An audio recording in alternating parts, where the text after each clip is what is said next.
सोचो, आखिरी एग्जाम देकर जब तुम परीक्षा हॉल से बाहर निकले तो सबसे पहले दिमाग में क्या आया? अब तो आजादी है, अब आराम करेंगे, अब पूरा दिन मोबाइल चलाएंगे। और सच बताऊं, अगर तुम्हारे दिमाग में भी यही आया था तो तुम अकेले नहीं हो। लेकिन एक सवाल है, एग्जाम खत्म हो गए, अब आगे क्या? क्या अगले 2-3 महीने सिर्फ रील्स, गेम्स और देर तक सोने में निकल जाएंगे? या फिर यही छुट्टियां तुम्हारी जिंदगी का सबसे बड़ा टर्निंग पॉइंट बनेंगी? याद रखो, एग्जाम सिर्फ सिलेबस का टेस्ट था, लेकिन अब जो समय मिला है वो तुम्हारी सोच, तुम्हारी आदतों और तुम्हारे भविष्य का टेस्ट है।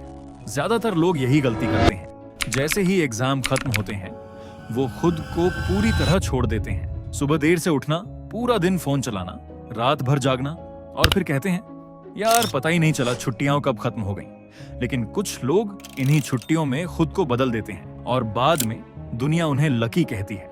सच्चाई ये है, लक नहीं, हैबिट्स जीतती हैं। सोचो, अगर अगले 60 दिनों तक तुम रोज सिर्फ 2 घंटे खुद पर खर्च करो तो क्या क्या बदल सकता है? तुम एक नई स्किल सीख सकते हो, video editing, coding, AI tools, communication, public speaking या इंग्लिश स्पीकिंग। तुम किताबें पढ़ सकते हो, अपनी फिटनेस पर काम कर सकते हो, अपनी पर्सनालिटी इंप्रूव कर सकते हो और सबसे बड़ी बात, तुम अपने अंदर वो कॉन्फिडेंस बना सकते हो जो किसी मार्कशीट में नहीं मिलता। एक बात हमेशा याद रखना, आज की दुनिया में सिर्फ अच्छे मार्क्स काफी नहीं है। स्किल्स, डिसिप्लिन, कम्युनिकेशन और कंसिस्टेंसी, यही चीजें तुम्हें भीड़ से अलग बनाती हैं। अगर तुम्हें सच में आगे बढ़ना है तो अपनी छुट्टियों को सिर्फ एंटरटेनमेंट मत बनाओ, उन्हें इन्वेस्टमेंट बना दो। हाँ, आराम भी करो, दोस्तों के साथ समय भी बिताओ, मूवीज भी देखो, लेकिन पूरा दिन ऐसे मत बनाओ जिसका बाद में पछतावा हो। फ्यूचर में सक्सेसफुल वही लोग बनते हैं जो फ्री टाइम को भी प्रोडक्टिव बना लेते हैं। और याद रखो, तुम्हारे पेरेंट्स हमेशा तुम्हें पैसे नहीं दे पाएंगे, लेकिन अगर तुमने आज स्किल्स सीख ली तो पूरी जिंदगी तुम्हारी स्किल्स तुम्हें कमा कर देंगी।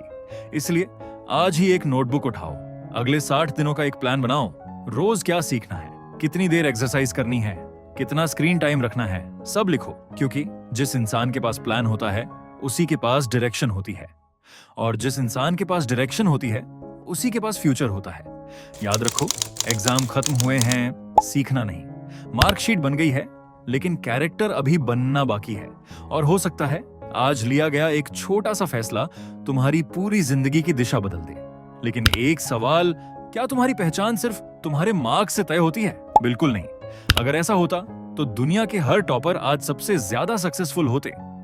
लेकिन रियलिटी कुछ और ही है। आज कंपनी सिर्फ डिग्री नहीं देखती, वो प्रॉब्लम सॉल्विंग देखती हैं, कम्युनिकेशन देखती हैं, कॉन्फिडेंस देखती हैं और सबसे इंपॉर्टेंट, लर्निंग एटीट्यूड देखती हैं। इसलिए अगर एग्जाम में तुम्हारे मार्क्स कम आए हैं तो खुद को कभी कम मत समझना, और अगर अच्छे मार्क्स आए हैं तो वहीं रुक मत जाना, क्योंकि असली रेस एग्जाम हॉल के बाहर शुरू होती है। याद रखो, स्कूल और कॉलेज तुम्हें सिलेबस सिखाते हैं, लेकिन लाइफ तुम्हें स्किल्स सिखाती है। और जो इंसान सीखना बंद कर देता है वो धीरे धीरे आगे बढ़ना भी बंद कर देता है। एक काम करो, आज ही अपने आप से 3 सवाल पूछो। पहला, अगले 6 महीने में मैं कौन सी नई स्किल सीखूंगा? दूसरा, मैं अपनी कौन सी बुरी हैबिट छोड़ूंगा? और तीसरा, ऐसी कौन सी एक चीज है जो अगर मैं रोज करूं तो 1 साल बाद मेरी पूरी लाइफ बदल सकती है? इन 3 सवालों के जवाब तुम्हें तुम्हारे फ्यूचर के सबसे करीब ले जाएंगे। और हाँ, एक बात और, सोशल मीडिया का इस्तेमाल करो, लेकिन उसे अपनी जिंदगी का मालिक मत बनने दो। फोन तुम्हारे हाथ में होना चाहिए, तुम फोन के नहीं। अगर रोज 3 घंटे रील्स देख सकते हो तो रोज 30 मिनट कुछ नया भी सीख सकते हो। बस यही छोटा सा फर्क आने वाले कुछ सालों में 2 लोगों की जिंदगी पूरी तरह अलग बना देता है। इसलिए इन छुट्टियों को सिर्फ टाइम पास मत बनने देना, इन्हें अपने फ्यूचर की फाउंडेशन बना दो। हो सकता है आज से शुरू की गई एक छोटी सी हैबिट कल तुम्हारी सबसे बड़ी ताकत बन जाए। अगर तुम्हें ऐसी ही वीडियो पसंद आती है जो तुम्हें हर दिन बेहतर बनने की प्रेरणा दें, तो इस चैनल को सब्सक्राइब जरूर करना। और अगर वीडियो पसंद आई हो तो एक लाइक करके अपना प्यार जरूर दिखाना। मिलते हैं अगली वीडियो में। धन्यवाद।